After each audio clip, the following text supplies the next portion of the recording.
get goosebumps standing here and giving you the certificate.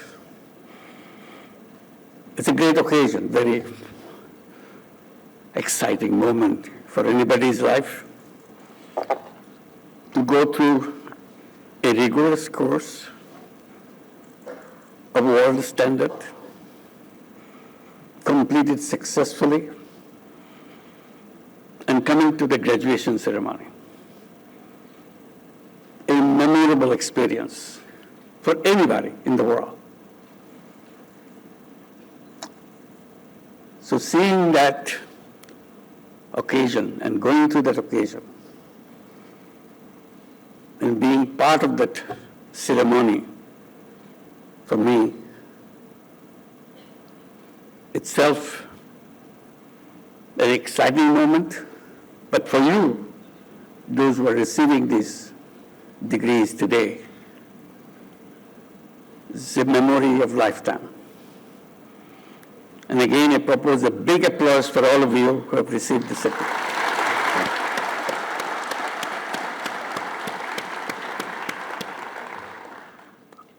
And I feel particularly thrilled coming here in this institute because I'm proud of this institution. One of the best, not within the country, internationally also. And seeing you coming from so many countries, yeah, let's give you a big applause for the institution. So many different countries makes it extra important.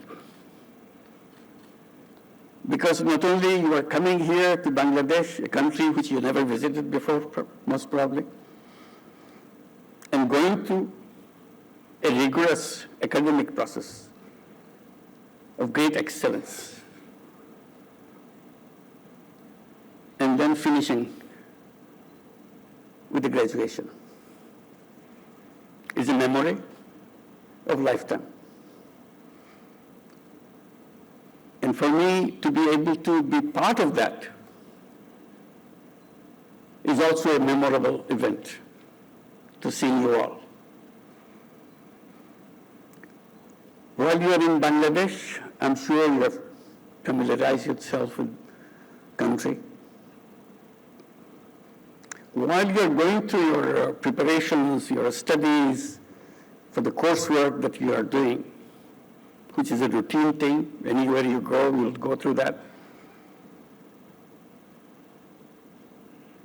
with great dedication and commitment. But you are lucky being here in Bangladesh at a time when Bangladesh was going through a tremendous transformation, which we repeatedly mentioned that we are moving to a new Bangladesh. You didn't have to pay a fee for that, we gave you free. See that, immerse yourself the process by which we have gone through an uprising. People's uprising, young people's uprising.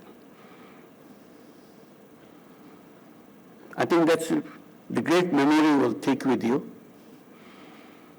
What happens to a country when young people rise up and offer their blood very coolly, stand up against bullets for the things they feel important in their life, in the nation's life. They have done it, and in the process, the regime has to come to an end.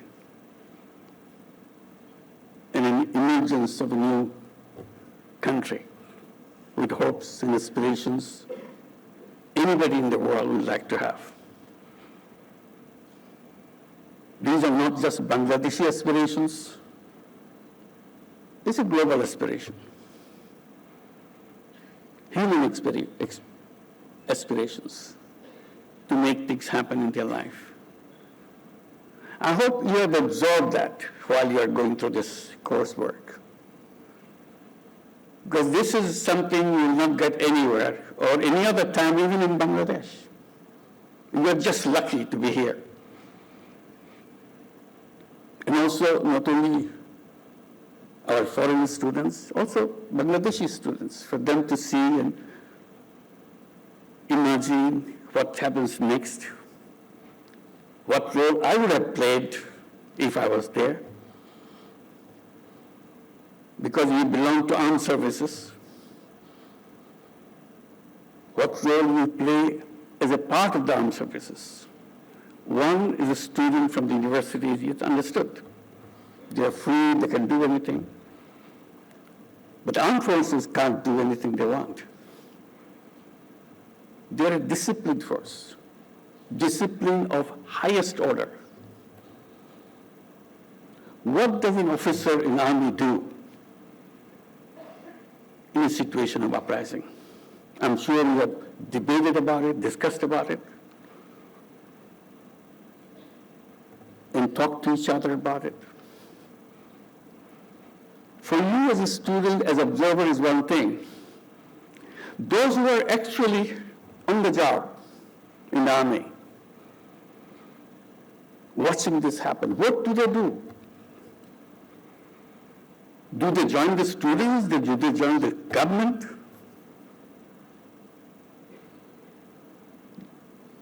They fall apart in deciding where should they stand. Bangladesh is a lucky country. All the armed forces, the entire rank and file, under the leadership of their leaders, stay committed to the people. As a result, it came to an end very quickly. Ending is one thing. Ending doesn't solve everything. It creates new problems to settling down. What role army plays in it? You are torn apart in debating, discussing, mulling over the whole thing. What do? Every day is a new situation. But lucky for Bangladesh, their armed forces stood together all the way. And that's why we could move forward with the implementation, all the aspirations and hopes of the nation. Because their armed forces stood behind them. So I want to thank the armed forces of Bangladesh and their leaders for making this very quick decisions to stay with the people. Can we give a big applause for our army and for their leaders and all the rank and file, every single person who is serving in the army, and all the armed forces and the police forces? It's not easy. It's an extremely difficult thing to do.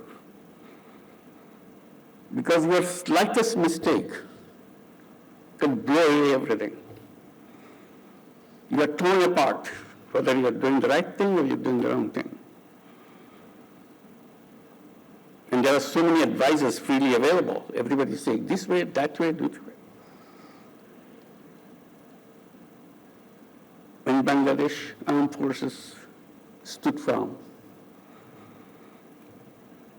interim government decided to continue to bring law and order with the support from the police and armed forces. It was not easy either.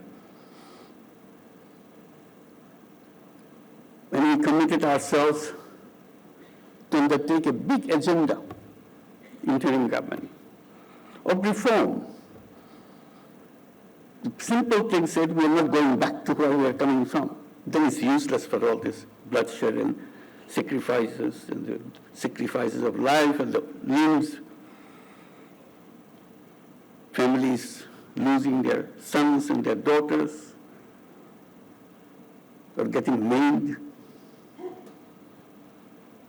unless we build the country of our dream. So that was the process of reform. So we undertook a big project of reform. We know what to do. Reform is one thing, but to know what exactly which has to be done so that we don't make mistakes again.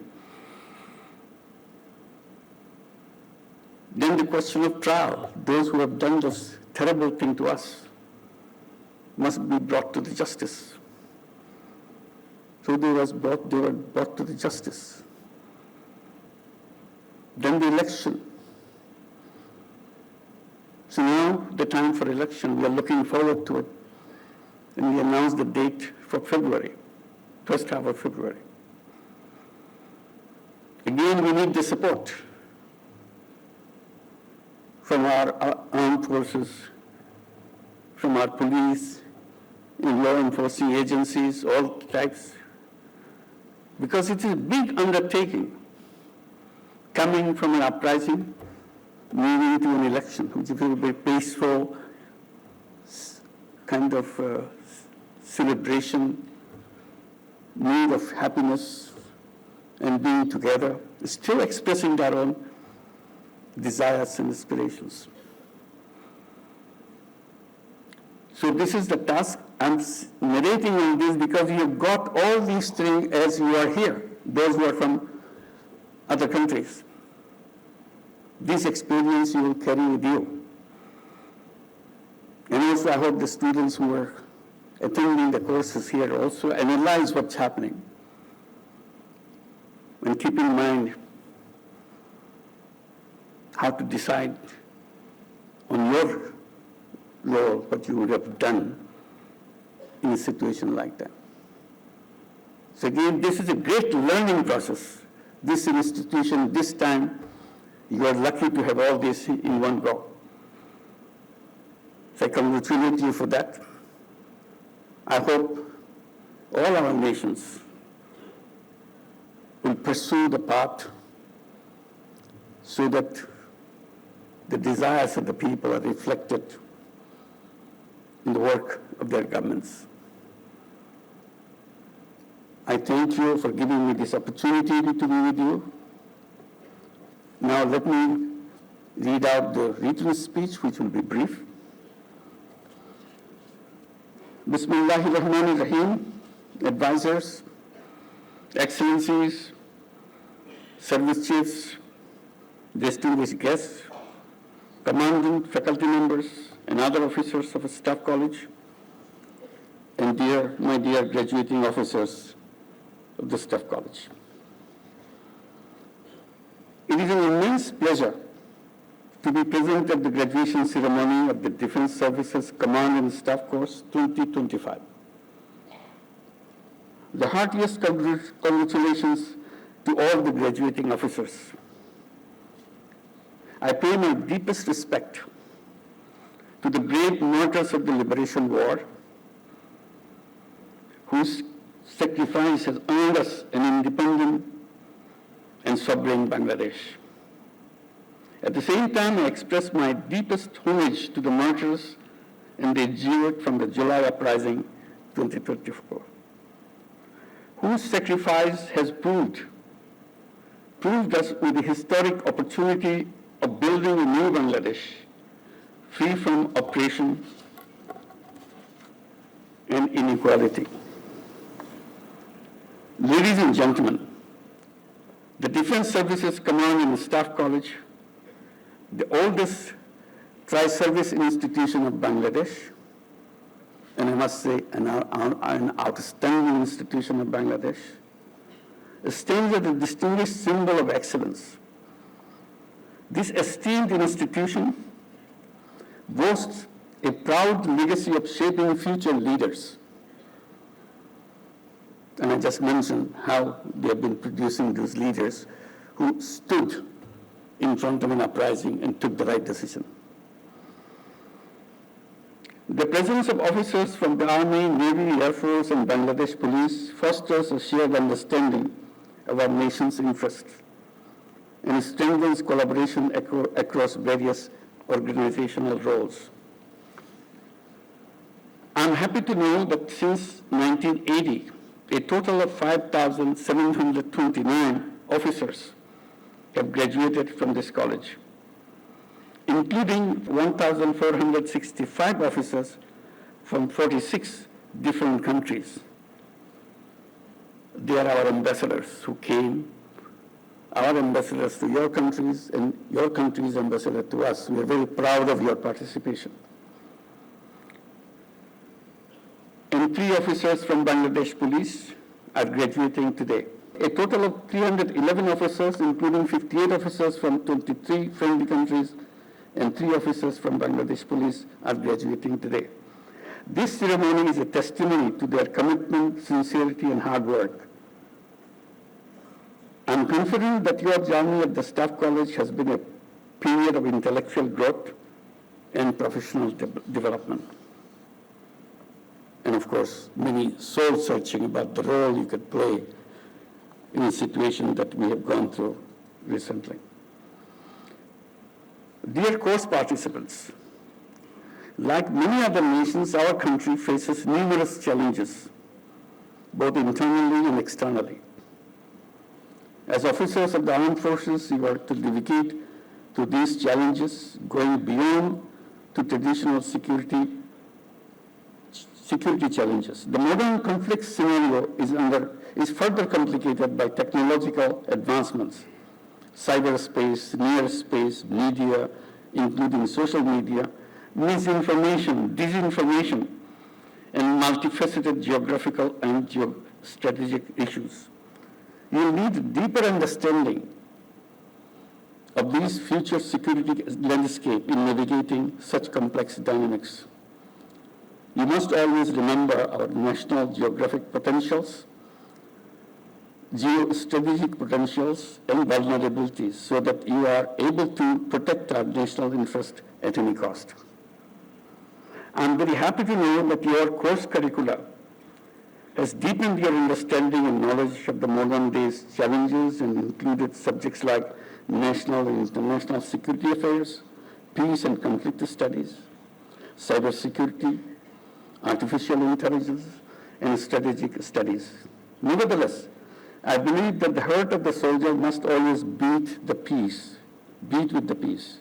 Let Bangladesh Armed Forces be recognized not only for their proficiency, but for their morality, and not only for vigor, but also for their wisdom, not only for their conquest, but for their compassion. And remember that courage and wisdom should march side by side. Esteemed spouses of the course participants, I came to know that you also had to undergo a periodical training throughout the year to help you better understand the role of your spouse, support them more ably, and help groom the juniors to be useful members of the community. Dear overseas course participants, please accept my special compliments on your successful completion of the course. Your participation is a glowing reflection of our strong global defense relations. I am confident that the bonds forged here will further foster goodwill and brotherhood. I also consider you as the ambassadors of Bangladesh, representing our values and friendship in your own countries. I hope that your association with the Staff College and with Bangladesh will continue in the years to come. Dear graduating officers and esteemed family members, as you embark on the next phase of your journey, remember the lessons learned, friendships forged, and values instilled here in the Staff College. May you go forth as guardians of peace and security, protectors of justice, ambassadors of humanity. Let your leadership serve not only the nation, but also the global community. Together, let us build a world where power is dedicated to serving people, and leadership is defined by selfless service. Finally, I extend my sincere appreciation to the Commandant, esteemed faculty, dedicated staff officer, valued civilian sponsors, all ranks of the Staff College and their esteemed family members. Your unwavering commitment and sacrifice were key to the success of the course. As I conclude, I once again congratulate the graduates of the Staff College 2025. I wish you all a happy and prosperous life ahead. Thank you very much. Khuda Hafiz.